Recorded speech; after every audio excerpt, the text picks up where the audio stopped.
আসসালামু আলাইকুম। আমি ডাক্তার আশরাফুল হক কথা বলছি বাংলাদেশ আই হসপিটাল এবং ইনস্টিটিউট থেকে। আমি এই হাসপাতালের ধানমন্ডি, জিগাতলা এবং বনানী এই তিনটি ব্রাঞ্চে কনসালট্যান্ট অ্যান্টেরিয়র সেগমেন্ট সার্জন হিসাবে কাজ করছি। আমি মূলত ফেকো সার্জারি, ল্যাসিক, কর্নিয়া এবং রিফ্র্যাক্টিভ সার্জারি নিয়ে কাজ করি। আজকে কথা বলবো চোখের পর্দা বা মেডিকেল টার্মে আমরা এটাকে বলি টেরিজিয়াম নিয়ে। এখন আমরা যখন আয়নাতে আমাদের চোখটি দেখি সেটি কিন্তু একটি গোলাকৃতি কালো অংশ রয়েছে এবং তার চারপাশে হচ্ছিল একটি সাদা অংশ রয়েছে। এই সাদা অংশের যে পর্দাটি থাকে এটাকে আমরা বলি হচ্ছিল কনজাংটিভা। এখন এই কনজাংটিভার কিছু ডিজেনারেশন হয় এবং অনেকেই খেয়াল করবেন আয়নার দিকে তাকালে যে তাদের এখানে হলো কনজাংটিভায় নাকের দিক থেকেও আসতে পারে, কানের দিক থেকেও আসতে পারে কোনাকৃতি একটি অংশ যেটি হলো এই চোখের মণিতে বিস্তৃত হচ্ছে। এটাকেই আমরা বলি টেরিজিয়াম। এখন টেরিজিয়ামটা কাদের হয়?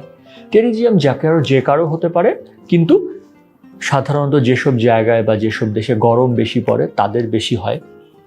আলট্রাভায়োলেট রে এক্সপোজার যাদের থাকে তাদের বেশি হয়। এখন এই টেরিজিয়ামস এর ট্রিটমেন্টটি কি? অনেকে টেরিজিয়ামের জন্য ড্রপ দিচ্ছেন, অনেকে বিভিন্ন ধরনের মালিশ করছেন, কিন্তু আসলে কিন্তু টেরিজিয়ামের একমাত্র চিকিৎসা হলো এই যে বৃদ্ধি পাচ্ছে পর্দাটা, এটাকে কেটে ফেলা। এখন এটাকে কেটে যখন আমরা একটা গ্রাফট করি সেটাই হলো আমরা কিন্তু মেডিকেল টার্মে বলে দিই এক্সিশন অফ টেরিজিয়াম উইথ কনজাংটিভাল অটোগ্রাফট।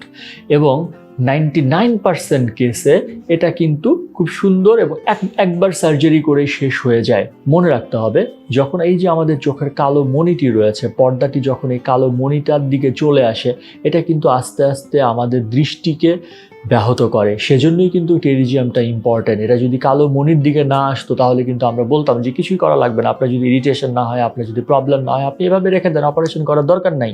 কিন্তু যখন এটা কালো মণির দিকে আসে তখন এটা কালো মণিটাকে ক্ষতিগ্রস্ত করে, আমাদের দেখাকে ক্ষতিগ্রস্ত করে। সেজন্যই কিন্তু আমরা বলি যে টেরিজিয়াম অপারেশন করে ফেলতে বা টেরিজিয়াম সার্জারি করে ফেলতে। এবং তাহলে আপনাদের জন্য আমার বলা এই যে চোখের পর্দা বা টেরিজিয়াম, সেটির একমাত্র চিকিৎসা হচ্ছে অপারেশনেই এই টেরিজিয়ামটি ভালো হয়। ধন্যবাদ।